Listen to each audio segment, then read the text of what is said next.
அமெரிக்க மக்கள் போராடுறது, America பின்வாங்கிறது, America விளைவை அனுபவிக்கிறது வேற. அது ஏன் இந்தியாவும் அனுபவிக்கிற கேள்வி வருது இல்ல? இந்தியா எவ்வளவு மதிப்பான ஒரு இடத்தில் இருந்தது என்பதை அறிந்து கொள்ளாத ஒரு தலைமுறைக்கு வெறும் வாட்ஸ்அப் செய்திகளை படித்துவிட்டு இவர் விஸ்வகுரு ஆயிட்டாரு, இவர் உலகத்தையே ஒரு புண்ணாக்கு கிடையாது.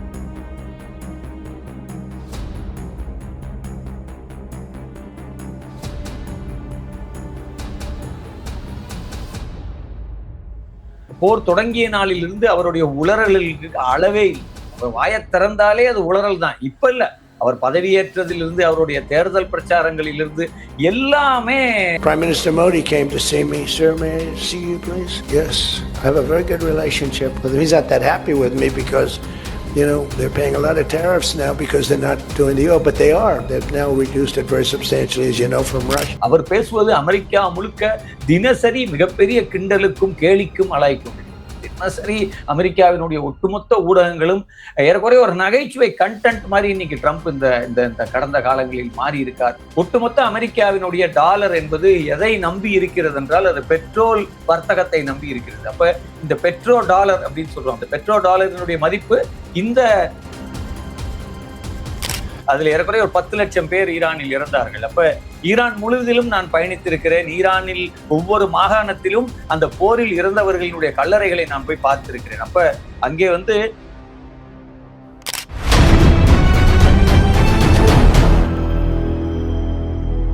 அறக்கழகம் பார்வையாளருக்கு வணக்கம். இன்று நாம் சந்திக்கிற மிக முக்கியமான அரசு விமர்சகர், எழுத்தாளர் திரு முத்துகிருஷ்ணன் அவர்கள். வணக்கம். வணக்கம். என்ன நடக்கிறது உலக அளவில்? இந்த போர், ஈரான், குறிப்பாக இஸ்ரேல் அமெரிக்கா சார்ந்த அந்த போருங்கிறது இன்னைக்கு உலகம் முழுக்க பேசும் பொருளாக மாறி இன்னைக்கு அந்த நாடுகளை மட்டுமல்லாமல் பல்வேறு நாடுகளையும் தாக்க ஆரம்பித்திருக்கிறது. குறிப்பாக இந்தியாவை அது பெரிய உண்மையில் சொல்ல வேண்டுமானால் பதற்றத்துக்காராய் தான் சொல்ல வேண்டும். அந்த அளவுக்கு கேஸ் தட்டுப்பாடுங்கிறது அதிகரித்திருக்கிறது. நேற்று கூட பாத்தீங்கன்னா இந்தியாவுக்கு வந்த கப்பல் கூட தாக்கப்பட்டிருக்கிறது ஈரான் நாட்டால் சொல்லப்படுகிறது. முதற்கட்டமா இந்த போருக்கான காரணம் என்ன? எப்படி பாக்குறீங்க? முதல்ல நிச்சயமாக முதலில் நான் சொல்ல விரும்புவது, நான் எப்பொழுதும் ஒரு அமைதியை விரும்புகிற ஒருவன். போர்களே வேண்டாம். உலகத்தின் எல்லா பிரச்சனைகளும் பேச்சுவார்த்தையின் மூலம்தான் தீர்க்கப்பட வேண்டும். இதுதான் ஒரு நாகரீக சமூகத்திற்கான அழகு. ஒரு காலத்தில், ஒரு மன்னர் காலத்தில் போரிட்டோம், காட்டு முராண்டிகளாக இருந்தோம், அதெல்லாம் ஒரு பக்கம். ஆனால் இன்றைக்கு நாம் ஒரு பண்பட்ட சமூகமாக வளர்ந்திருக்கிறோம், மாறி இருக்கிறோம். ஜனநாயக விழுமியங்கள் வந்திருக்கிறது. மனிதன் மிகவும் மகத்தானவன் என்று நாம் நம்மை நாமே மாறுதட்டி கொள்ளும் அளவுக்கு இன்னைக்கு மனிதர்கள் எல்லா விதமாகவும் ஜனநாயகப்பட்டிருக்கிறார்கள். இன்றைக்கு உலகம் முழுவதிலும் இருக்கக்கூடிய அரசுகளை எல்லாம் ஒன்றிணைக்க ஒரு ஐநா மன்றம் உருவாகி இருக்கிறது. எல்லா வகையாகவும், அது வர்த்தகமாக இருக்கலாம், அது மருத்துவமாக இருக்கலாம், அது வான்வெளி போக்குவரத்தாக இருக்கலாம், கடல் சார்ந்த விஷயங்களாக இருக்கலாம், விண்வெளியில் நம்ம சேட்டலைட்டுகளை பொருத்துவதாக இருக்கலாம். எல்லாவற்றுக்கும் இன்றைக்கு சர்வதேச அமைப்புகள் உருவாகிவிட்டது. ஏராளமான அணிகள் உருவாகி இருக்கு. அப்ப இன்னைக்கு நம்ம கிட்ட இன்ஸ்ட்ருமெண்ட்ஸ், ஸ்ட்ரக்சர்ஸ், எல்லா பிரச்சனைகளையும் தீர்ப்பதற்கான ஸ்ட்ரக்சர்ஸ் இருக்கு. ஒரு அணு உலையை நிறுவ வேண்டும் என்றால் அதற்கான விதிமுறைகள், எல்லாவற்றுக்குமான வர்த்தகம் தொடங்கி அறிவியல் தொடங்கி எல்லாவற்றுக்கும் மனிதன் ஒரு மேம்பட்டவனாக இன்றைக்கு ஒரு ஒருங்கிணைப்புக்குள்ள வந்திருக்கான். அப்ப ஐநா மன்றம் இருக்கு, நாடுகள் இருக்கு, ரொம்ப ரொம்ப மனிதனுடைய பரிணாம வளர்ச்சியிலேயே இத்தகைய ஒரு இடம், அதுவும் 2ஆம் உலகப் போருக்கு அப்புறம் இனி போர்களே வேண்டாம் என்கிற ஒரு பெரும் கோஷம் உலகம் முழுவதிலும் முன்வைக்கப்பட்டது. போதும் போர்கள், எல்லா போர்களும் முட்டாள்தனமானவை, அதில் எனக்கு எந்த மாற்று கருத்தும் இல்லை. எல்லா வன்முறையும் தவிர்க்கப்பட வேண்டியது, வன்முறையே இல்லா உலகம் வேண்டும், அதுதான் வே ஃபார்வர்ட் என்று நான் நினைக்கிறேன். இதில் நான் பெரிது, நீ பெரிது, நான் பெரியவன். அப்ப இந்த பிரச்சனை எங்க உருவாகுது என்றால், நாம் மனிதர்களை சமமாக நினைக்கவில்லை என்றால் இந்த பிரச்சனை அங்கேயே உருவாகி விடுகிறது. நாம் சக மனிதர்களை சமமானவர்களாக பார்க்கவில்லை என்றாலே இந்த பிரச்சனை உருவாகி விடுகிறது என்று நான் பார்க்கிறேன். எப்படி நாம் இங்கே 2 சாதிகள் சமமில்லை, ஒரு சாதி உயர்ந்தது, ஒரு சாதி தாழ்ந்தது, நான் தூய்மையானவன், இவன் அழுக்கானவன் என்று ஆரம்பிக்கிறோமோ, இந்த பிரச்சனைகளின் பெரும் வடிவமாகத்தான் நான் இந்த போர்கள் வரை நடைபெற்றுக் கொண்டிருக்கக்கூடிய விஷயங்களை பார்க்கிறேன். நான் வலிமையான நாடு, நான் பெரிய அண்ணன், இந்த பகுதியில் இருக்கக்கூடிய நாடுகளுக்கு நான் தான் பெரிய தாதா என்ற கித்தாப்பு காட்டக்கூடிய இப்படியான மனநிலைகள் தான் உலகம் முழுக்க போர்களை நோக்கி நம்மை அழைத்து சென்றிருக்கு என்று நான் பார்க்கிறேன். இன்றைக்கு ஒரு நாட்டின் மீது நீங்கள் போர் புரிய வேண்டிய அவசியமே இல்லை. அந்த அளவுக்கு இன்னைக்கு நிறுவனங்கள் இங்கே வந்திருக்கு. நீங்கள் ஒரு நாட்டை முடக்க வேண்டும் என்றால் விதவிதமாக முடக்கலாம். அப்படி இன்றைக்கு கியூபா என்கிற நாடு தொடர்ந்து 50 ஆண்டுகளாக 60 ஆண்டுகளாக முடக்கப்பட்டு கிடக்கு. அப்படி நாம் உலகம் முழுக்க பார்க்கிறோம். ஒரு சமநிலை இல்லாமல் சில வளர்ந்த நாடுகள் மற்ற நாடுகளை கட்டுப்படுத்த முயல்வதும், தன்னை ஒரு பெரிய ஆளாக காட்டிக்கொள்ள முயல்வதும், இப்படியான இந்த போக்குகள் தான் நான் பெரியவன் என்று நான் என்னை நிரூபித்துக் கொள்வதற்கு 24 மணி நேரமும் நான் பெரியவன் என்று என்னை நான் நிறுவுவதற்கே வேலை பார்த்துக்கிட்டு இருந்தா என்ன ஆகும்? அப்ப அப்படியான மனநிலை தான் இந்த பிரச்சனையின் அடிப்படையான காரணம் என்று நான் பார்க்கிறேன். மத்திய கிழக்கு வளைகுடா பகுதியில் இவர்கள் இஸ்ரேல் என்கிற ஒரு நாடை கொண்டு வந்து அங்கே உருவாக்கி அகதிகளாக வந்து கப்பலில் வந்து இறங்கியவர்களுக்கு பாலஸ்தீனர்கள் பூங்கொத்து கொடுத்து அவர்களை வரவேற்று அந்த நிலத்தில் அமர வைத்து அவர்கள் இந்த 50 ஆண்டுகள் அந்த நிலத்தில் அவர்கள் வந்த பிறகு அந்த இடத்தினுடைய எல்லா தன்மைகளும் எப்படி மாறுபட்டு போனது, சீரழிந்து போனது, அல்லது எப்படி அது ஒரு வன்முறை காடாக மாறியது என்கிற வரலாற்று பூர்வமாகத்தான் இந்த பிரச்சனையை நாம் அணுக வேண்டும், நான் பார்க்க வேண்டும் என்று நான் நினைக்கிறேன். போரை நாங்கள் ஒருவர் விட மாட்டோம்னு, அதாவது சரணடைய மாட்டோம்னு ஈரான் தரப்பு சொல்றாங்க. அமெரிக்கா கிட்டத்தட்ட 80 நாள் அழித்து விட்டோம் சொல்றாங்க. ஆனா இதற்கிடையே வணிக கப்பல்கள் மீதெல்லாம் ஈரான் குண்டுமழை பொழிந்து அதை தரமட்டமாக்குறார்கள். இதன் விளைவு இந்தியாவால எதிர்த்து வருகிறது. இந்த இஷ்யூ நம்ம கடந்து போக முடியுமா? இல்ல, இப்ப இந்த பிரச்சனையும் நான் கொஞ்சம் அடிப்படையை சொல்லிட்டு தான் இந்த பிரச்சனைக்குள்ள வரணும் அப்படின்னு நான் நினைக்கிறேன். நிச்சயமாக இந்த போரை ஈரான் ஒருபோதும் விரும்பவே இல்லை. ஈரான் நீங்க ஈரானோட வரலாற்றை எடுத்து பார்த்தீர்கள் என்றால் கடந்த 50 ஆண்டுகளில் அல்லது அவர்கள் பொதுவாக ஈரான் எந்த நாட்டின் மீதும் போர் தொடுத்ததே இல்லை. தொடர்ந்து ஈரானின் மீது அமெரிக்கா தன்னுடைய கைப்பாவையாக சதாம் ஹுசைனை வைத்திருந்த பொழுதுதான் ஈரான் ஈராக் போர் நடைபெற்றது. அவ்வளவு பெரிய அழிவை இரு நாடுகளும் சந்தித்தன. அதுக்கப்புறம் அந்த போர் நிறுத்தப்பட்டதுன்னு ஒரு கட்டத்துல இதே யுக்ரைன் ரஷ்யா போர் மாதிரிதான். வெளியிருந்து சதாமுக்கு ஆயுதங்கள் கொடுக்கப்பட்டு சதாம் தொடர்ந்து அதுல ஏறக்குறைய ஒரு 10 லட்சம் பேர் ஈரானில் இறந்தார்கள். அப்ப ஈரான் முழுவதிலும் நான் பயணித்திருக்கிறேன். ஈரானில் ஒவ்வொரு மாகாணத்திலும் அந்த போரில் இறந்தவர்களினுடைய கல்லறைகளை நான் போய் பார்த்திருக்கிறேன். அப்ப அங்கே அந்த போர்களில் இறந்தவர்களுடைய அந்த நினைவிடங்கள் முறையாக பராமரிக்கப்பட்டு முழு விவரங்களோடு இருக்கும். அதெல்லாம் நான் பார்த்திருக்கேன். அப்ப அந்த நாடு ஒரு பெரிய 10 லட்சம் பேரை ஒரு போரில் இழந்து அந்த அழிவை நினைவு சின்னங்களாக மாற்றி, பொதுவாக அந்த பூங்காக்களுக்கு போனீங்கன்னா பெரும் பூங்கா மாதிரி இருக்கும். அங்கே மக்கள் அவங்களுடைய குடும்பத்தார் இறந்தவர்களை நினைவு கூர்ந்து அங்கே அமர்ந்து அழுவதையெல்லாம் நான் பார்த்து ரொம்ப டிஸ்டர்ப் ஆயிருக்கேன் ஒரு தடவை. அப்படி போர்கள் வேண்டாம் என்று நினைக்கக்கூடிய நாடாகத்தான் ஈரான் இருக்கிறது. ஆனால் இங்கே நாம் என்ன பார்க்க வேண்டும் என்றால், பொதுவாக இந்த அரபுலகம் அல்லது இந்த கல்ஃப் கண்ட்ரிஸ் சொல்லுவோம், அந்த பகுதி இயற்கையாக அவர்கள் எல்லாம் ஏறக்குறைய ஒரு பங்காளிகளை போன்ற எல்லாமே நேச சக்திகள், ஏறக்குறைய ஒரே குடும்பம் தான். அவங்க நல்லா போய் பார்த்தோம்னா வளைகுடாவுக்குள்ள இவங்க எல்லா மன்னர் குடும்பங்களும் ஒருவரை ஒருவர் சம்பந்தம் செய்திருக்கவர்கள், எல்லாமே குடுக்கல் வாங்கல் இருக்கக்கூடிய குடும்பங்கள். ஆனால் இன்றைக்கு தொடர்ச்சியாக அங்கே இஸ்ரேலும் அமெரிக்காவும் ஒரு ஜியோ பாலிட்டிக்கல் வாரை அங்கே ஒரு புவியியல் ரீதியான ஒரு பெரிய அணி சேர்க்கையை செய்து இந்த நாடுகளை முழுக்க அவர்கள் உலகம் முழுவதிலும் இருக்கக்கூடிய பெட்ரோலை நீங்கள் எங்கள் நாணயத்தின் வழியாகத்தான் விற்பனை செய்ய வேண்டும் என்று இன்றைக்கு ஒட்டுமொத்த அமெரிக்காவினுடைய டாலர் என்பது எதை நம்பி இருக்கிறது என்றால் அது பெட்ரோல் வர்த்தகத்தை நம்பி இருக்கிறது. அப்ப இந்த பெட்ரோ டாலர் அப்படின்னு சொல்றோம். அந்த பெட்ரோ டாலரினுடைய மதிப்பு இந்த வளைகுடா நாடுகளில் இருக்கக்கூடிய எண்ணெய் வளங்களை எல்லாம் எல்லா நாடுகளும் டாலரில் கொடுத்து வாங்குவதால் தான் அந்த பெட்ரோ டாலர் அப்படின்னு சொல்லுவோம். அந்த டாலருக்கான மதிப்பே அதனால்தான் இவ்வளவு பெரிய மதிப்பு வாய்ந்த இன்னைக்கு நம்ம பாக்குறோம். இந்திய ரூபாய்க்கு எதிராக 92 தாண்டி இருக்கு. அப்ப இந்த மதிப்பு என்பதே அந்த பெட்ரோல், அந்த எண்ணெய் வர்த்தகம் டாலரில் நடைபெறுவதால் தான் அவர்களுக்கு இந்த மதிப்பே வந்திருக்கிறது.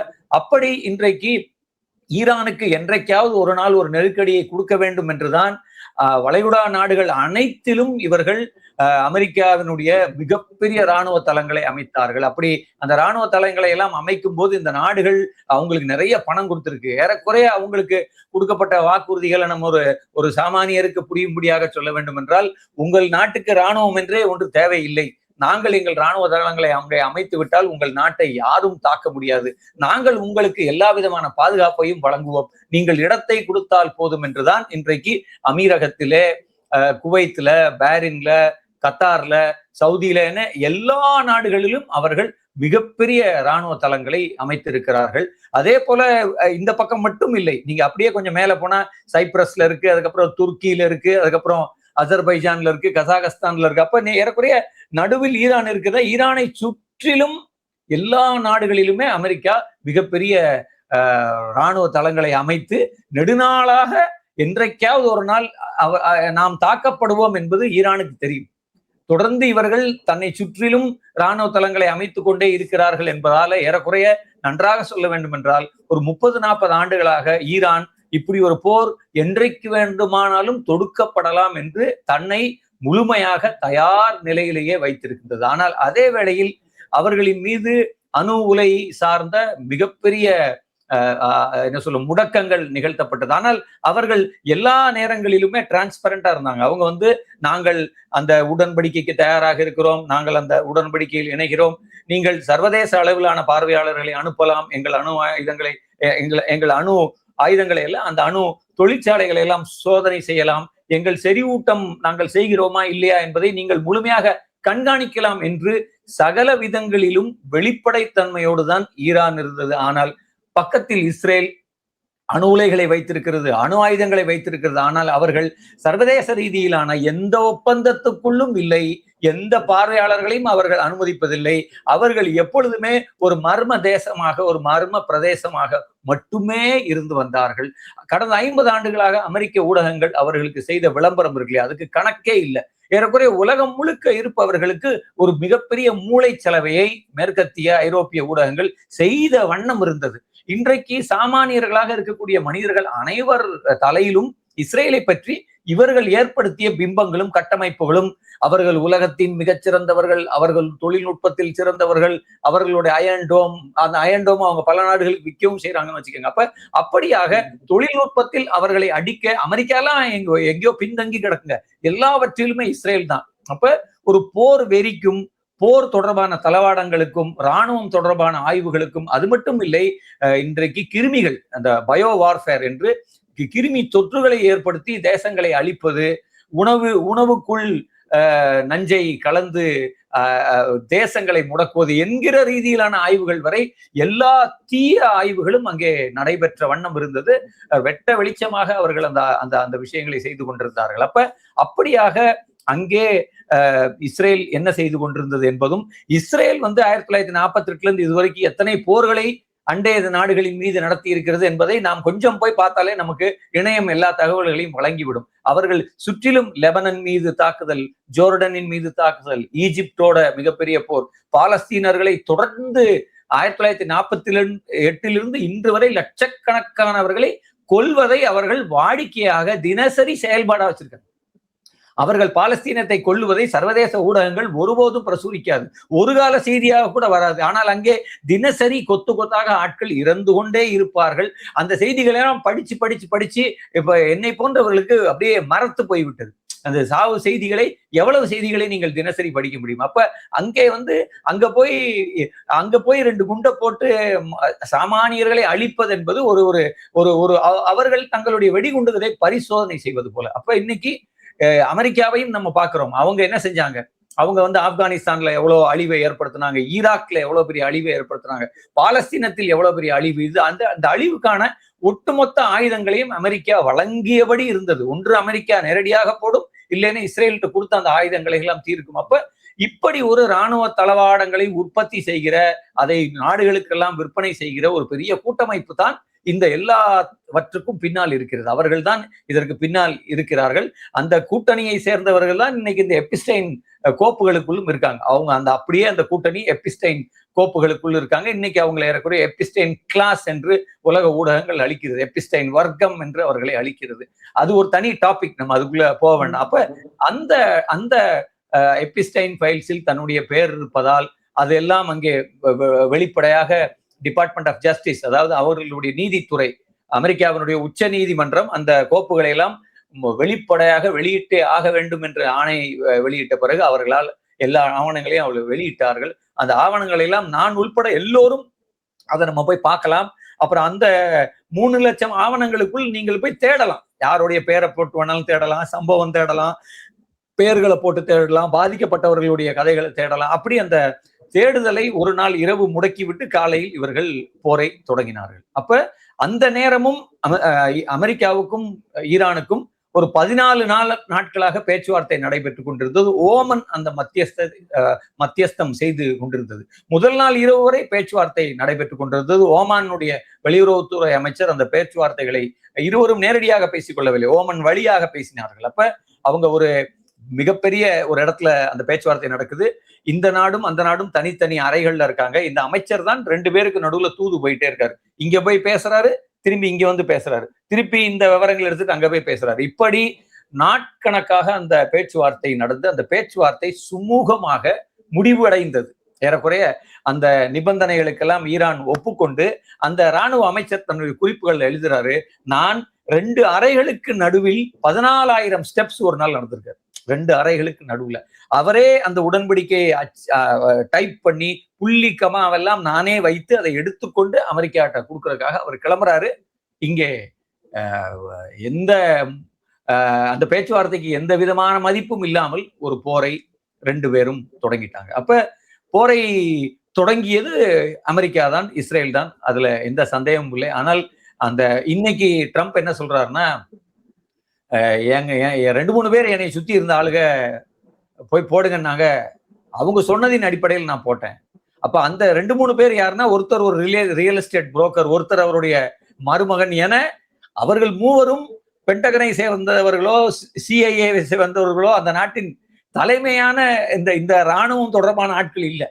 அவரை சுத்தி இருந்த 3 பேர் சொன்னாங்களா, அதனால போட்டாரு. அப்ப அவர் இப்ப இந்த போரில் இருந்து பின்வாங்கி கொண்டிருக்கிறார்.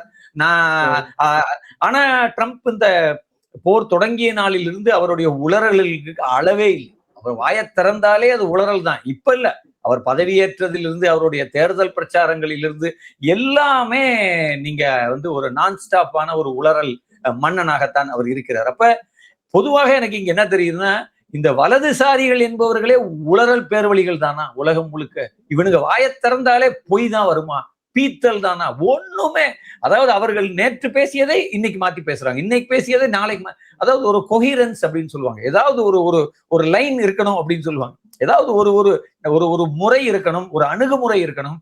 அணுகுமுறையே இல்லாமல் நாங்கள் எதை வேண்டுமானாலும் எப்பொழுது வேண்டுமானாலும் பேசுவோம் என்கிற ரீதியில் தான் இந்த 10 நாட்களாக பேசி வருகிறார். அவர் பேசுவது அமெரிக்கா முழுக்க தினசரி மிகப்பெரிய கிண்டலுக்கும் கேலிக்கும் ஆளாகி கொண்டிருக்கிறது. தினசரி அமெரிக்காவினுடைய ஒட்டுமொத்த ஊடகங்களும் ஏறக்குறைய ஒரு நகைச்சுவை கண்டென்ட் மாதிரி இன்னைக்கு ட்ரம்ப் இந்த கடந்த காலங்களில் மாறி இருக்கார் என்று நான் பார்க்கிறேன். அப்ப இப்படி ஒரு போரை தவிர்த்திருக்க வேண்டிய ஒரு போரை, பேச்சுவார்த்தை சுமூகமாக முடிவடைகிற நேரம் ஒரு போரை தொடக்கி இன்றைக்கு அந்த போர் ஈரானில் மட்டும் மக்களை கொள்ளவில்லை, சுற்றிலும் அந்த பகுதி முழுவதிலும் மிகப்பெரிய பதட்டங்களை ஏற்படுத்தி இருக்கிறது.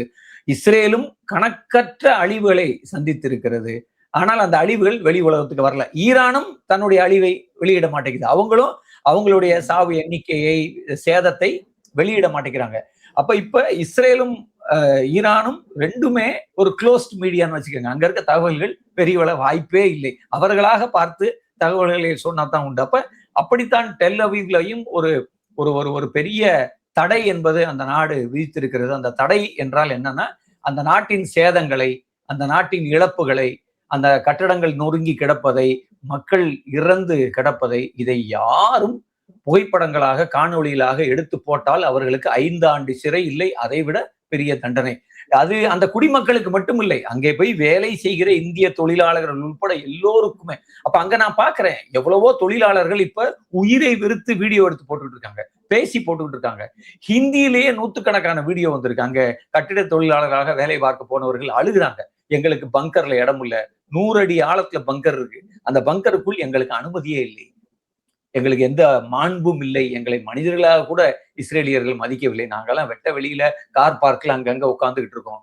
ஆனால் 100 அடி பங்கருக்குள்ள இருந்து வெளியே வர்றவங்க சொல்றாங்க, அங்கேயே தாக்குதல் உள்ள வரைக்கும் உள்ள அவ்வளவு பேர் இறந்து கிடக்காங்கன்னு சொல்றாங்க. அப்ப அங்கேயும் மிகப்பெரிய இழப்புகள் ஏற்பட்டிருக்கு. ஈரானிலும் மிகப்பெரிய இழப்புகள் ஏற்பட்டிருக்கு.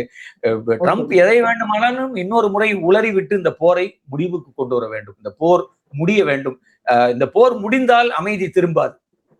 இந்த போர் முடிந்தவுடன் எல்லாம் சகஜமாக மாறாது. இது மாறுவதற்கு சில மாதங்கள் ஆகும். 6 மாதங்கள் ஆகும்னு சில அரசியல் நோக்கர்கள் சொல்றாங்க. ஏனென்றால் இந்த போர் நின்றாலும் இந்த எண்ணெய் கிட்டங்கிகள் அல்லது எண்ணெய் சுத்திகரிப்பு நிலையங்கள் தாக்கப்பட்டிருக்கு. இந்த எண்ணெய் சுத்திகரிப்பு நிலையங்கள், இந்த பெரிய எண்ணெய் சுத்திகரிப்பு தொழிற்சாலைகள் சீரமைக்கப்பட்டால்தான் எண்ணெய் வரும்.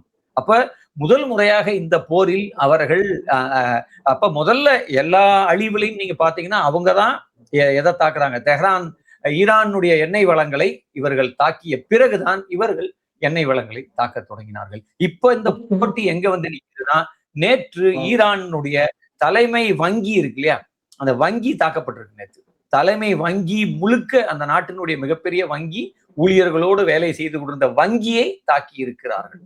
அப்ப இன்னைக்கு ஈரான் என்ன அறிக்கை வெளியிட்டு இருக்குன்னா, நாங்களும் இந்த நாடுகள் அனைத்திலும் இருக்கக்கூடிய இந்த வங்கி பரிவர்த்தனை செய்யக்கூடிய நிறுவனங்கள் எல்லாவற்றையும் தாக்கப் போகிறோம் என்று இப்பொழுது அவர்கள் அறிவிப்பு வெளியிட்டு இருக்கிறார்கள். அப்ப பாருங்க, ஒரு கண்ணுக்கு கண்ணு எடுக்க ஆரம்பிச்சு எங்க போய் நிக்குது அப்படின்றதுதான். அப்ப முதல் ரவுண்ட் ஈரான் அடிச்சது எல்லாமே அமெரிக்கானுடைய இராணுவ தளங்களை தான், அவங்களுடைய ரடார், அவங்களுடைய தளங்களை, அதெல்லாம் தங்களை தற்காத்துக் கொள்ள இப்பயும் அவங்க ரொம்ப ஸ்ட்ராங்கா சொல்லியிருக்காங்க. இந்த அரபுலக நாடுகளுக்கெல்லாம் இனி மீண்டும் ஒரு முறை இவர்களை யாரையும் நீங்கள் இந்த மண்ணில் இராணுவ தளங்களை அமைக்க நீங்க அனுமதிக்கவே கூடாது. ஏனென்றால் ஈரானுக்கு ஒரு பாரம்பரியம் இருக்கு. அவர்கள் ஒருபோதும் இவர்களை தொட்டது கூட கிடையாது. இவர்களை எந்த நாட்டின் மீதும் போர் தொடுத்ததே கிடையாது. அப்ப இன்றைக்கு நாம் அந்த பகுதியில் அமைதி வேண்டும் என்றால் அமெரிக்கா இந்த போரை நிறுத்த வேண்டும். இன்னொன்று, அமெரிக்காவுக்கு கூடுதல் பொறுப்பு இருக்கு. இஸ்ரேலை ஒரு பொறுப்பான நாடாக நடந்து கொள்ள அமெரிக்காவால் மட்டும்தான் அவர்களை கட்டுப்படுத்த முடியும். இப்ப அதுலயே ஒரு குழப்பம் இருக்கு. இஸ்ரேல் அமெரிக்காவை கட்டுப்படுத்தி கொண்டிருக்கிறதா, அமெரிக்கா இஸ்ரேலை கட்டுப்படுத்தி கொண்டு, இது தனி விவாதம். நம்ம இது தனியாக பேசலாம், அவ்வளோ இருக்கு இதுல. அப்ப அமெரிக்காவினுடைய பணம், அமெரிக்கா கொண்டு வந்து கொட்டக்கூடிய டாலர்கள், இந்த 70 ஆண்டுகளாக அவர்கள் கொட்டிய பணத்தில் தான் இந்த நாடு இவ்வளவு பெரிய செழிப்பான நாடாக, இவ்வளவு ஏறக்குறைய அப்படியே நியூயார்க்கினுடைய டைம் ஸ்கொயர்ல இருந்து எல்லாமே இங்க கிரியேட் பண்ணதுக்கான காரணம் அமெரிக்காவிலிருந்து வந்த பணம் தான். அப்ப அந்த பணத்தை அவர்கள் பொறுப்பான வழிகளில், அதாவது அந்த ஊரை ரொம்ப அழகா மாத்தி வச்சிருக்காங்கன்னு வச்சுக்கோங்க. ஆனால் திருப்பி அமெரிக்கால போய் பாத்தீங்கன்னா வேலையின்மை, மருத்துவம் எல்லாமே அந்த நாட்டு மக்கள் இந்த போரின் விலையை மிகப்பெரிய அளவில் கொடுக்க போறது யாருன்னா அமெரிக்க மக்கள் தான். அப்ப அமெரிக்க மக்கள் எல்லா நகரங்களிலும் வீதிகளில் இறங்கி போராடி கொண்டிருக்கிறார்கள். நாமும் இன்றைக்கு இந்தியாவுக்கு ஒரு மரபு இருக்கு, ஒரு பாரம்பரியம் இருக்கு. இந்தியாவுக்குன்னு ஒரு பாரம்பரிய நிலைப்பாடு இருக்கு. ஒரு கேள்வி, இப்ப அமெரிக்கா அதை அனுபவிக்கிறது, அமெரிக்க மக்கள் போராடுறது, அமெரிக்கா வந்து பின்வாங்கிறது, அமெரிக்கா விளைவை அனுபவிக்கிறது வேற. அது ஏன் இந்தியாவும் அனுபவிக்குங்கிற கேள்வி வருது இல்ல? அப்ப பிரதமர் மோடி என்ன செய்யறாரு ஒரு கேள்வி வருது. இன்னைக்கு சிறுத்தை தட்டுப்பாடு, பெட்ரோல் தட்டுப்பாடு என்ன காரணம்? இறுதி என்ன சொல்லலை? நிச்சயமாக இந்தியாவை பொறுத்தவரை நம்முடைய நரேந்திர மோடி அவர்கள் பிரதமரான பிறகு நம்முடைய வெளியுறவு கொள்கை என்பது ஒரு உக்குமாவை போல் இவர்கள் கிண்டி விட்டார்கள். இந்தியாவுடைய மானத்தை உலக அளவில் தரை மட்டத்துக்கு கொண்டு வந்துட்டாங்க. இந்தியா ஒரு மாண்பான தேசமாக இருந்தது. அது நேரு காலத்திலிருந்து, அது இந்திரா காந்தியுடைய காலத்திலிருந்து, நரசிம்மராவிலிருந்து மன்மோகன் சிங் வரை இந்தியாவிற்கென்று ஒரு மிகப்பெரிய நிலைப்பாடு இருந்தது.